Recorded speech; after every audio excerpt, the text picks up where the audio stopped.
Just leaving the storeroom part or the showroom part, coming into where I actually make. What I have here is parts that are still being glazed, ready to go into the kiln. I put on a kiln last night, so the stock, I've just literally wiped out the stock. I've worked in such a small area, I literally have to clear stuff here into the kiln. And as you can see, there's my wheel and slab roller.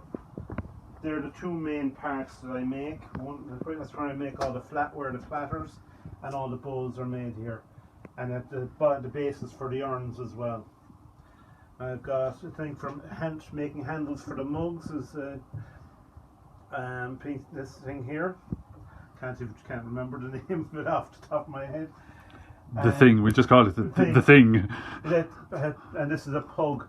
This broke down on me last week, so I am having to do some extra work. What does a pug do, Charlie? It actually de-airs the clay. If I make up recycled clay and put that in, there'll be air bubbles in it. To get it so I can actually throw and use it again. I can do that by hand, but it just takes so long. There's just all materials, molds, the whole lot there, and coming down here. This is my glaze, and I put my clay, recycled clay into the clay, and the scraps that are left over, we can reuse them. So, and these are old. This actually is one of the oldest pieces I have that I've made in Ireland. I had an exhibition in Gallery 44 on McCurtain Street, and that's one of the pieces from it. I have 3 pieces from that exhibition. I got that one there, this one here. Okay, there's a lot of stuff on it, and then the piece in there. Oh, it's quite different to your other stuff, Charlie, isn't it? Yeah, that's oxides on clay. The clay.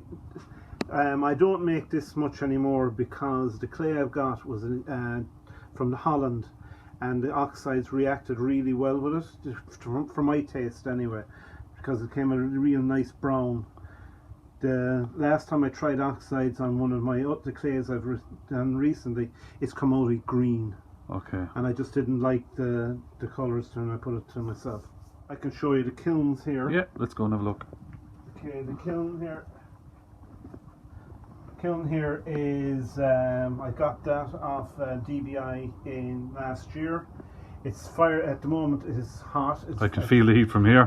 It's 530 degrees. Okay. The reason I had to put it on because I've got an order to get out for next Wednesday. Okay. So I would have shown you I would have done some work with you today with it, just to show you putting on the colours on the actual pots. But I had to kind of do a rush job because they're looking to get to the Christmas market. Is the kiln electric, Charlie? Pardon me. It's an electric. It's electric. This is my old one here, as you can see. There's kind of you can see the actual elements in here, freaking in bits. It still fires.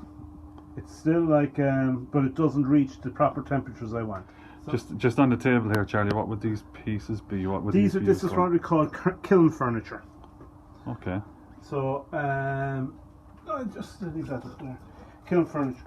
It's what you put into the kiln that supports the shelves that actually the pots will sit on. These here are for plates and stuff. They're pretty rickety, like the thing is, but they still work for me because I need gaps within the kilns to let the heat get around. You can put them in and they'll fill. You can get extra pieces in. This is for kiln wash that you rub on the kiln shelves, and these are just kiln furniture. It varies to vary the height of the shelves in the kiln.